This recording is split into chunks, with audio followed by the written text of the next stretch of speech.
I was at a retreat weekend for a group of women. It's called Inspire through our national association. It's for teachers who don't take care of themselves, teaching us how to. The first day I got there and our leader said, "You need to go ground." And I'm like, okay. They grounded us. And within that half hour, there was no need for medication. And I had been taking 2 Motrin every 4 hours for almost 3 weeks.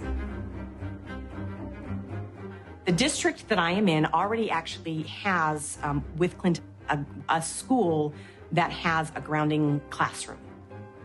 One of the reasons that the other teacher pushed so hard to get this room, she had a group of students that had significant behavior issues. And they would rip their shoes off and go running out of the room, and they would all over campus looking for them. They would always find them in the planters by the trees.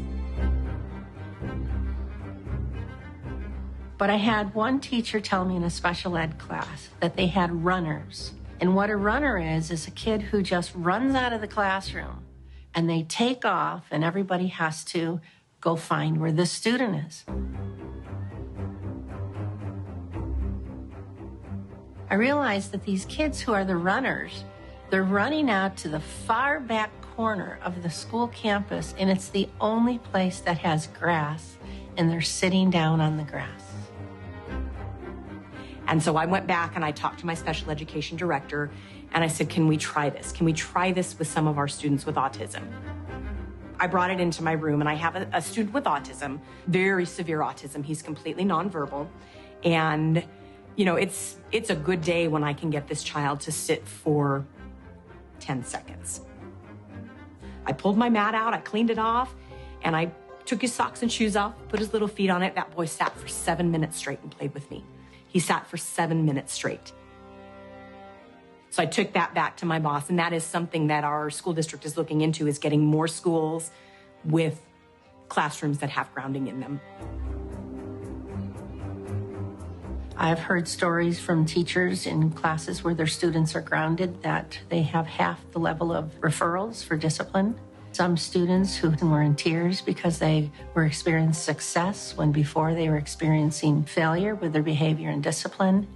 I've heard stories from teachers with autistic children who have been grounded, where they have less of what they call the meltdowns. And the meltdowns are less frequent and shorter, and they come back into the classroom and they're learning more than they had learned prior to the grounding.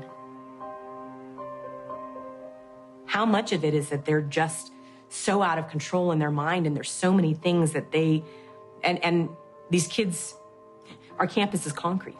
There's no place. Even when they're in PE, they've got tennis shoes on. There's no place for them to be grounded.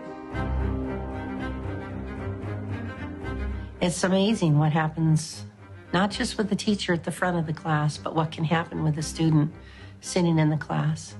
And just think if every single student and every single teacher and every single classroom and every single school across this whole world was grounded.